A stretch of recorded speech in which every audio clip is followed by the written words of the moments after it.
Welcome back. Let's do some business stories now. And Cabinet is expected to table before Parliament a bill seeking to transform MiddayLIve into Ghana Exim Bank. The bill, when passed, will ensure revenue sharing between the Exim Bank and the Ghana Revenue Authority.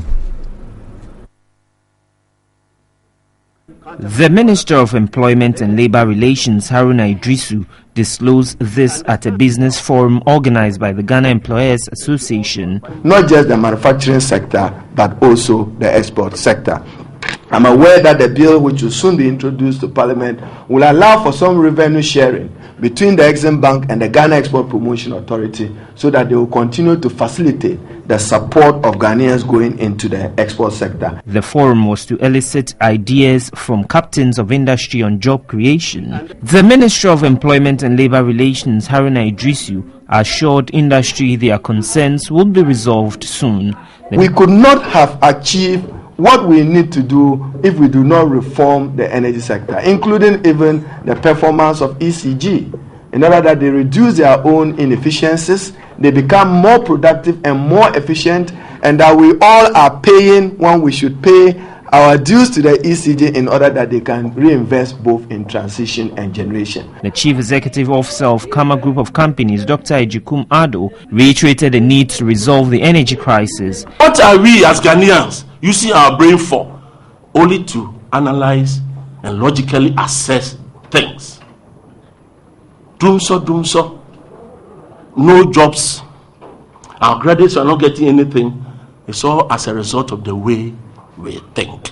The acting president of Ghana Employers Association, Dr. Yao Edu Jemfi, called for stakeholder consultations to resolve the energy crisis. GEA expects the government to ensure adequate and affordable supply of energy to industries to curtail the negative impact of load shedding on our industries. GEA is willing to sit down with the government of Ghana for all of us to find solutions, because our hands are on the deck, just like TUC, AGI, and all other involved companies in the country. Now to our top business story this hour, where the Finance Minister, Tekpe, has today been briefing the media on the current state of the Ghanaian economy following developments on the international front. Well, Tekpe also briefed the press on the progress made so far by the government 2 months after he presented to Parliament the mid-year budget review. He also touched on preparations towards the 2016 budget, as well as the issuance of Ghana's 4th Eurobond, amongst others. When you come to currencies, you can see that with the exception of the UK and the Eurozone, all other currencies have depreciated against the dollar.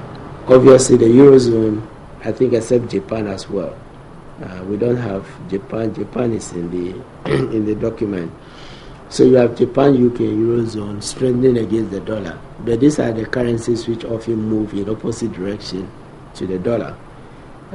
Every major currency, from both advanced countries and developing emerging countries, have shown a shock.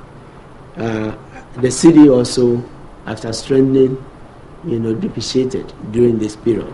That's a contagion effect of what is going on. So what this means is that if the demand for gold, for cocoa, and for crude oil, which we also export, is soft, then it means that prices will go down.